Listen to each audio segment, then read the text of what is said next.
Hi there. एक ऐसा topic जो अच्छों की छुड़ा दे पसीने, मगर आपके नहीं छुड़ाने वाला है, क्योंकि आप तो रसायन प्रयोगशाला से जुड़ चुके हैं। तो शुरू करते हैं basic strength of amidine and guanidine type of system, very important classic basis of our organic chemistry. तो आओ पहले समझते हैं ये है क्या, एमिडीन ग्वानिडीन है क्या।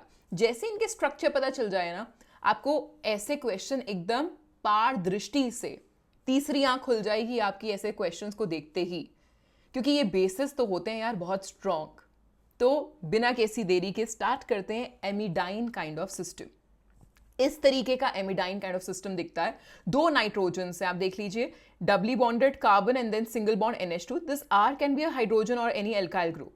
ठीक है, अब यहां पे दो नाइट्रोजन हैं। आपको पता है बेस का जो बेसिक स्ट्रेंथ है कैसे डिटरमिन होती है, कि जो उसका लोन पेयर है वो H+ को अट्रैक्ट कर पाए अपने पास।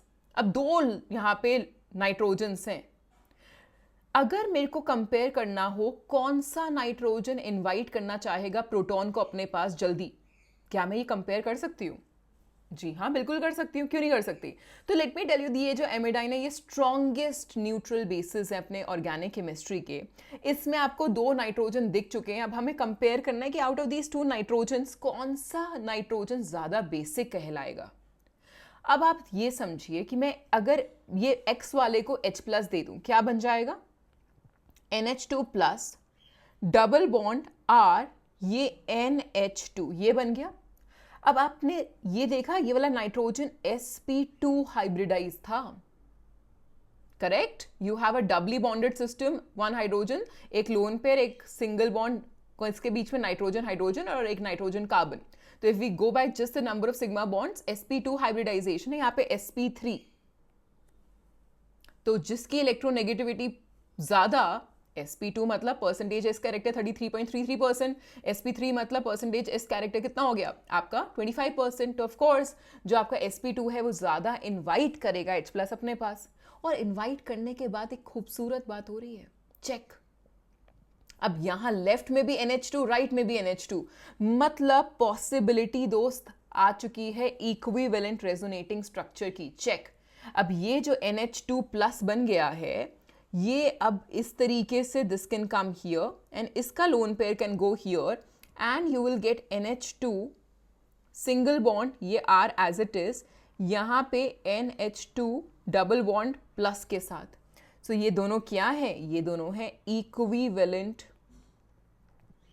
Resonating structure. मतलब वीकर द कॉन्जुगेट बेस, महामंत्र, weaker the conjugate base stronger the acid, weaker the conjugate acid stronger the base. तो आपके कॉन्जुगेट एसिड्स यहाँ पे बहुत वीक हैं because of the equivalent resonating structure, जिसकी वजह से X आपका काफी अच्छा बेस है। ये वाला नाइट्रोजन स्पेसिफिकली इनवाइट करेगा प्रोटॉन को तुरंत अपने पास, हेंस X वाला जो नाइट्रोजन है, मतलब ये लेफ्ट वाला जो आपको ये वाला नाइट्रोजन दिख रहा है, this is far more basic than Y। तो X ग्रेटर देन Y हो गई basic strength within the amidine, जिसकी वजह से XH+ लेकर क्या बना रहा है? एक बहुत वीक कॉन्जुगेट एसिड, मतलब stable conjugate acid, and stable the conjugate acid stronger the base. तो ये एमिडाइन तो हो गया स्ट्रॉन्ग बेस। अब देख लेते हैं ग्वानिडाइन टाइप ऑफ सिस्टम। देखिए ग्वानिडाइन सेम टू सेम है, कंट्रोल C कंट्रोल V, इतने स्ट्रक्चर के साथ। कितना? NH2 single bond C double bond NH2 NH, इतना सेम है। बट बस क्या डिफरेंस आ गया वहां पे, यहाँ पे R लगा हुआ था, इस R की जगह अगर आप NH2 ही लगा दो, तीन नाइट्रोजन है भाई लोग, गौर फरमाइएगा। तो अगर आप इधर NH2 लगा दो, तीन नाइट्रोजन का अब यहां पे होने वाला है कॉम्पिटिशन। तो ये है ग्वानिडीन टाइप ऑफ सिस्टम। ओके, इनका जो बेसिक स्ट्रेंथ है ना, वो एक स्ट्रॉन्ग बेस। जैसे मैं स्ट्रॉन्ग बेस का रैपिड फायर अगर आपके साथ खेलूं, तो पहला बेस आपके दिमाग में आता कौन सा है? I am sure sodium hydroxide, सबका favourite, your favourite, my favourite, everybody's favourite. Sodium hydroxide के बेसिक स्ट्रेंथ के टक्कर का हमारा ये ऑर्गेनिक बेस है भाई लोग, हल्के में मत लीजिएगा। तो अगर मैं को इनका कंपेयर करना, do you understand? Again we will go by the same funda, this is sp2, this is sp3, this is sp3। तो the one which has sp2 hybridization has a higher percentage s character and hence will, क्योंकि electronegative ज़्यादा है ना ये, तो proton को ज़्यादा जल्दी बुलाएगा.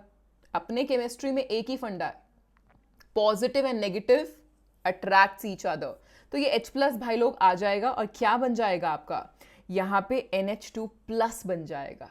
कुछ चमक रहा है जैसे NH2 प्लस बना भाई, चमकना चाहिए यार, बिल्कुल चमकना चाहिए. तो पहली बात तो ये कि X वाला सबसे ज़्यादा बेसिक होने वाला है और बना देगा NH2 प्लस. जैसे ही ये NH2 प्लस दिखे तो देख लीजिए ये यहाँ आ सकता है, चेक, और ये वाला लोन पेयर यहाँ आ सकता है.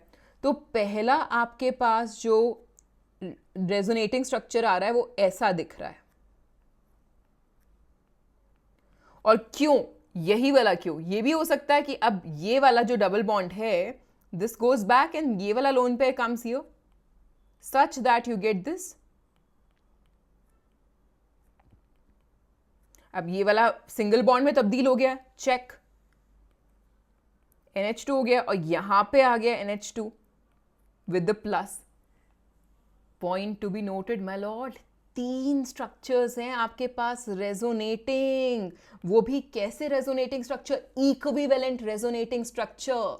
इनका सबसे सर्वोच्च स्टेबिलिटी ऑर्डर है AERHI. The trick you should remember, AERHI. अगर आप मुझसे कॉन्स्टेंटली जुड़े हुए हैं, ये मैं बार बार यूज करती हूँ. Aromaticity, equivalent resonating structure, resonance, hyperconjugation, inductive effect. This is the order of the stabilising effects. जहां पे equivalent resonating structure just after aromaticity आ रहा है, which makes it a very very effective stabilising effect. तो आपके पास 3 resonating structures आ रहे हैं, making the overall order look like this कि X सबसे ज्यादा, क्योंकि यहां पे भी sp3 था तो y is equal to z. But जैसे ही X ने H प्लस ले लिया, आपके पास 3 इक्विवेलेंट रेजोनेटिंग स्ट्रक्चर्स आ रहे हैं. जिसकी वजह से अगर मैं आपसे अब ये सवाल पूछूं कि out of amidine and guanidine which is more basic, तो भाई लोग ग्वानिडीन के लिए हमने अभी बात करी कि ये इक्विवेलेंट टू सोडियम हाइड्रोक्साइड है. हल्के में मत लीजिएगा, टक्कर दे रहा है अपने इनऑर्गेनिक के बेस को. तो ऑफ कोर्स आपको अगर ऐसा सवाल आता है, सो guanidine because it has 3 equivalent resonating structures as compared to amidine which has 2 equivalent resonating structure. Guanidine is more basic than amidine.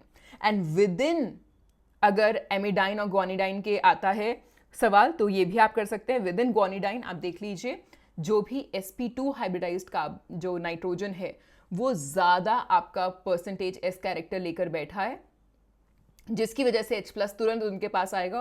और जैसे उनके पास आ रहा है तुरंत H plus, you are getting equivalent resonating structures in both amidine and guanidine. Amidine में 2, ग्वानिडीन में 3. ठीक है, अब एक सवाल देखते हैं. ये मेंस में आया हुआ है JEE के 2019 में. In the following compound the favourable sites for protonation is are. तो आपको ऐसा सवाल अगर आ रहा है तो जहां पे भी आपको sp2 हाइब्रिडाइज नाइट्रोजन्स मिले वो आपकी हाईएस्ट होंगी. ऑर्डर की बात नहीं कर रहे ना, सिर्फ simple possible sites, favourable sites पूछ रहे हैं. तो sp3 वाले आपके पास 2 हैं. ये A और E की पॉसिबिलिटी हट गई है. A नहीं हो सकता, E नहीं हो सकता, राइट. तो जहां पे A आ रहा है वो आंसर नहीं होगा, क्योंकि ये sp3 हाइब्रिडाइज्ड आपका नाइट्रोजन है. जो भी sp2 वाली पॉसिबिलिटीज हैं वो सब इनवाइट करेंगे. और जैसे ही आप देखो B, C और D सब H प्लस लेकर आपको काफी स्टेबल, जिसका मतलब है कि वीक कॉन्जुगेट एसिड प्रोवाइड करेंगे, स्ट्रॉन्गर द बेस. तो basic sites B, C, D तीनों ही अच्छी हैं. तो none other than C becomes the right answer for this question. I hope ऐसा सेशन आपको मदद किया होगा एक ओवरऑल सैटेलाइट व्यू देने में. The Arjuna vision that we talk about, उसको देने में बहुत मदद किया होगा. एक और सेशन आने वाला है आपको बेसिक स्ट्रेंथ का, जिसमें मैं डील करूंगी अमीन्स के और सारे बेसिक स्ट्रेंथ के क्वेश्चंस. आपको अगर ये सेशंस अच्छे लग रहे हैं तो प्लीज़ कमेंट बॉक्स में ज़रूर बताएं और अपने दोस्तों के साथ ये सेशंस ज़रूर शेयर करें. Thank you.